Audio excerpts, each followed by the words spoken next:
everybody, hey Maggie. So this video is going to be about the application process for the Disney College program and some interview tips. Right now I'm in my room. I'm not feeling so well, so I'm doing this straight from bed without my hair brushed or any makeup on. So you're gonna have to live with that. I don't really care. Okay, so let's start out.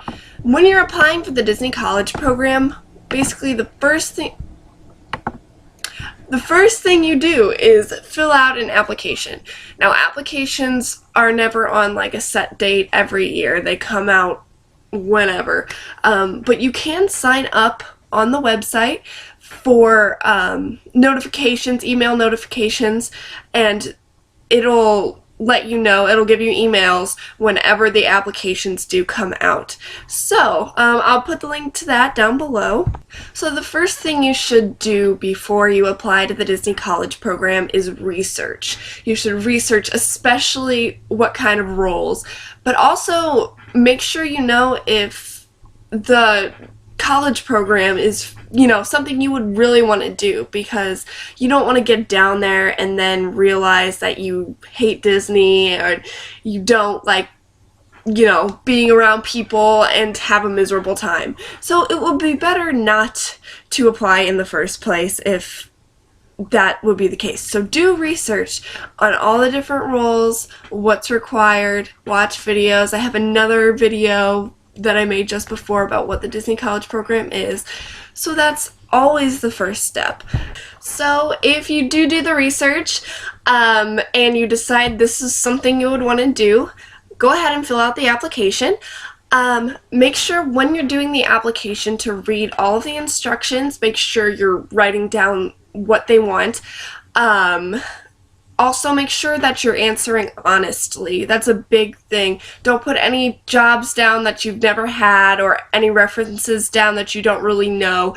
And another good place to be honest on, at the end of the application, you're going to have to go through every role and you have to say whether you have a high interest in it, a medium interest in it, or a low interest in it, or you can say you don't have any interest in it at all. Like if there was a job opening, you still wouldn't want to work at Disney because you don't want that job position. Do not put high interest on all of them just because you think it'll give you a better chance. Make sure you're honest. If there's something you don't want to do, don't put it down, because you don't want to have a bad experience or take away an experience from someone who really does want that job just because you wanted to go to Disney so bad. You're going to be working most of the time you're down there. So keep that in mind when you're rating the different positions.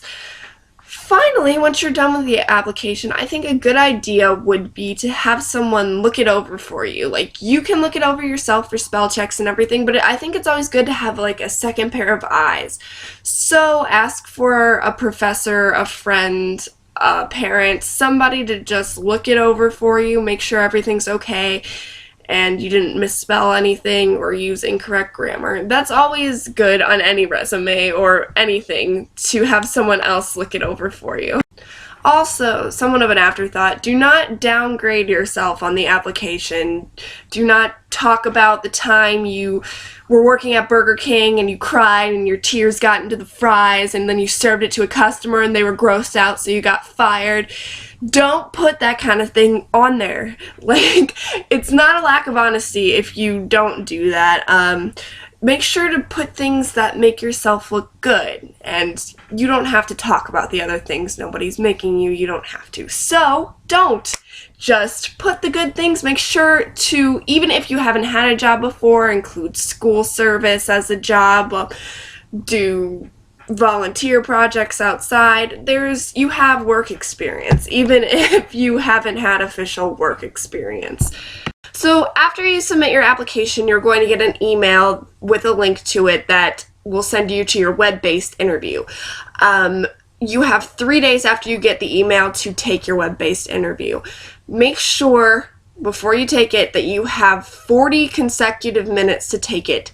You cannot get up from the computer. The reason being, not only is the test itself timed for 40 minutes, but all of the individual questions are only up on the screen for a few seconds. So if you got up, went to the bathroom, and came back, you would have missed like 15 questions, and that's not good. They definitely want you to answer the questions. And the questions are kind of like statements. They're things like, for example, one was like, working with a large group energizes me. And you would say either very much agree, I don't know, disagree, or very much disagree. And it's better to post something, or it's better to, post something. It's better to answer something definite as opposed to I don't know all the time. If you put too many I don't knows, they're not going to learn anything about you, and you probably won't pass the web-based interview. Also, be consistent with your answers. There are multiple questions that are pretty much the same question. For instance, working with a large group energizes me, and then later you could have a question that's like, I enjoy working independently as opposed to with a large group. And you would say agree, disagree, I don't know. So that's kind of like, it's showing how consistent you are. That way they really get to figure out what your real personality is, because if you answer the same thing every time, then, you know, you're probably telling the truth. Or a good liar, I don't know. So if you pass your web-based interview, then you're going to get an email that will send you a link to where you can schedule your phone interview. Remember, when you're scheduling your phone interview, you're scheduling it in Eastern time. So 9 o'clock there is going to be 8 o'clock here, and that's pretty much something to remember for me. I was in St. Louis, so I'm an hour behind. If you're in California, you're going to be 4 hours behind. Okay, so phone interview tips. Be prepared. Always be prepared. That being said, the questions, you'll never know what kind of questions you're going to get. But you know that they're going to ask you what kind of thing you're doing now, where you're working, going to school, what kind of roles you want. Make sure you know what your top 5 roles are. Again, make sure you have adequate time. The phone interviews can last up to 40 minutes, so be prepared for that. Make sure you're also on a phone that is not likely to disconnect. I use my house phone because I know my cell phone has a tendency to either disconnect, or sometimes I'll be on it and I'll like lift up my cheek a little and then lean back and I'll accidentally hang up. So I did it on my home phone, which was good because I could hear better anyway. They also do not want you to talk and drive at the same time because that's dangerous and they don't want to be responsible for it.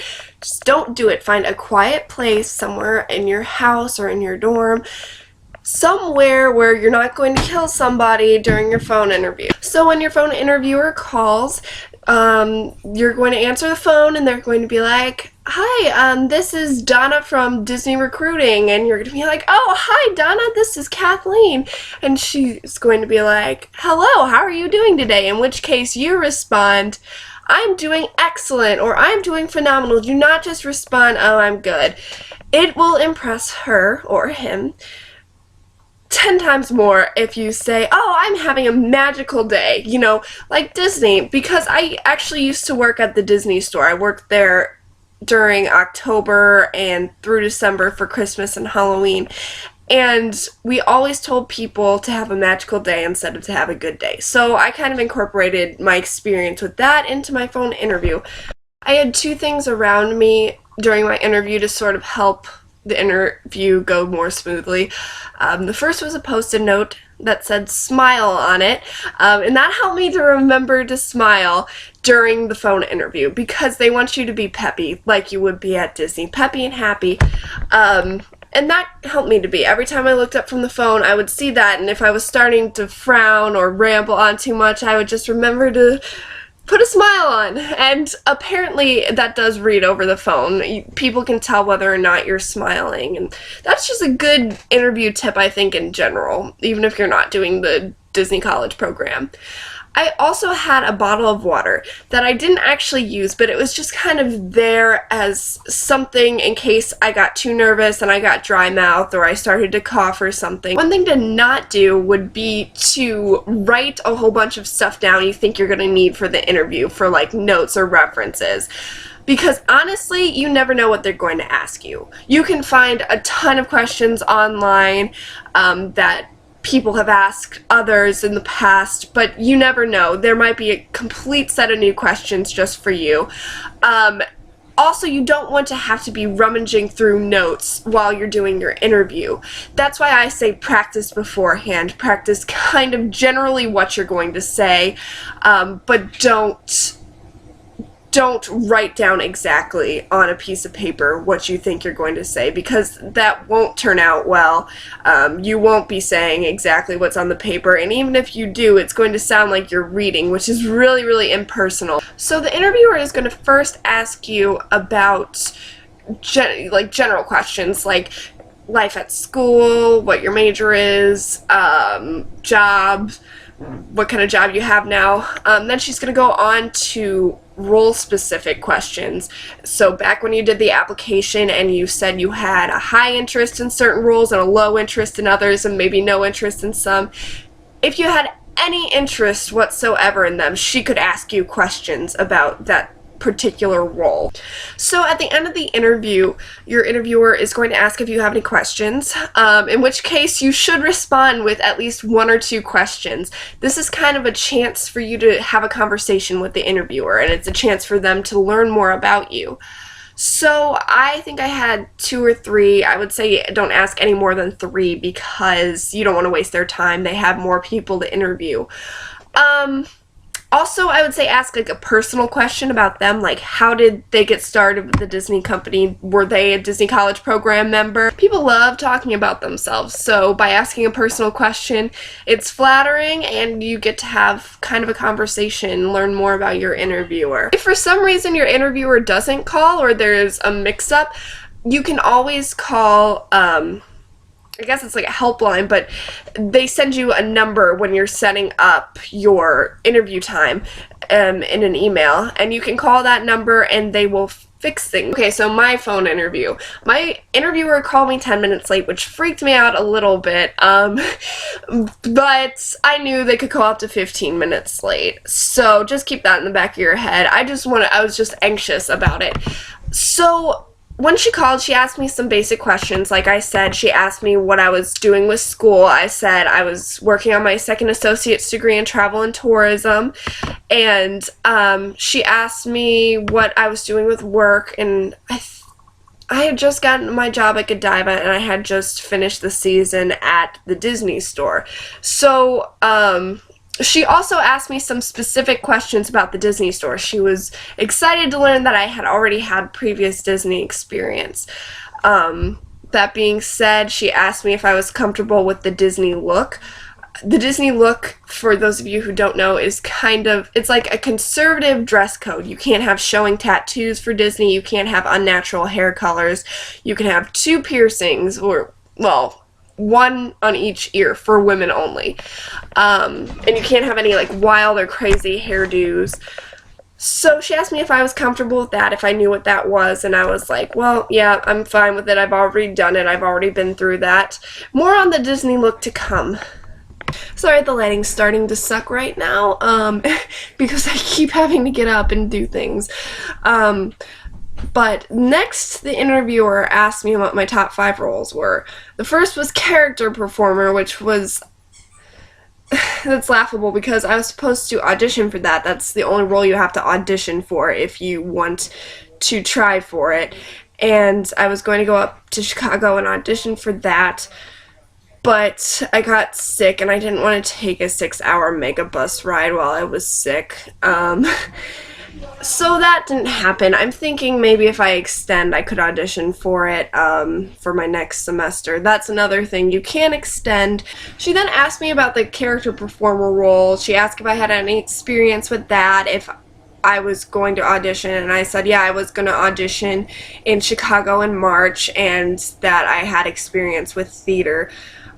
beforehand. She asked me about character attendant. She asked me a question about that. It was like, if you were a character attendant for Donald Duck and he was out meeting and greeting guests and there was a long line to meet him, what would you say to the guest in the line if he had to go?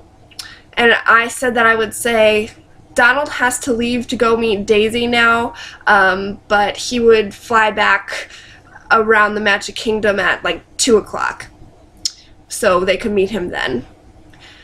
I don't know if that impressed her or not, but I'm in the Disney College program. So she asked me what type of camera I had because I had expressed interest in the PhotoPass photographer, and I completely botched this one. Like, I was like, I have a Canon something, I'm not really sure. And I was just sitting there, I'm like, I could look if you want. She's like, oh no, that won't be necessary, which is good because I probably wouldn't have been able to find it rummaging through my drawer in a short period of time. So that's probably why I'm not a PhotoPass photographer.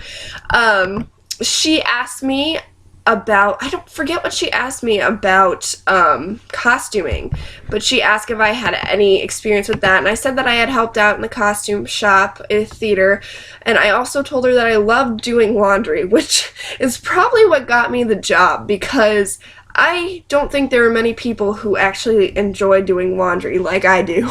I have a passion for laundry doing, and it's weird. I was gonna say borderline weird, but no, that's weird. So that was that. She also asked me if I was experiencing quick service food and beverage and handling money and multitasking, and I said I was. I had run registers. I mean, I've been running registers pretty much since I first started working at 16. And she asked if that was something I was interested in, and I said yeah, because I didn't say no to it. The only things I didn't have an interest for and do not have an interest for is custodial and mousekeeping, because people are gross, and I don't really want to clean up their gross like that much. Like, doing laundry is one thing, but I just think, I work at an inn now, and there are only 4 rooms, and I have to clean all the bathrooms there some days. And I just find all this hair, and some of it's like obviously pubes, and I don't want to have to deal with cleaning up people's pubes all the time at Disney. So I don't ever want to be a mousekeeper ever. Oh, mousekeeper, housekeeper, cute, right? Okay, cool. At the end of the interview, she asked if I had any questions, in which I asked how many hours a week would I be getting, and she said it was guaranteed 30 hours a week, around 60 when we were busy around Christmas. I honestly, I guess that's a good thing. I like making money, so that's good. I asked her what the transportation role was like, because I had expressed an interest in it, but I wasn't really 100% certain what it was.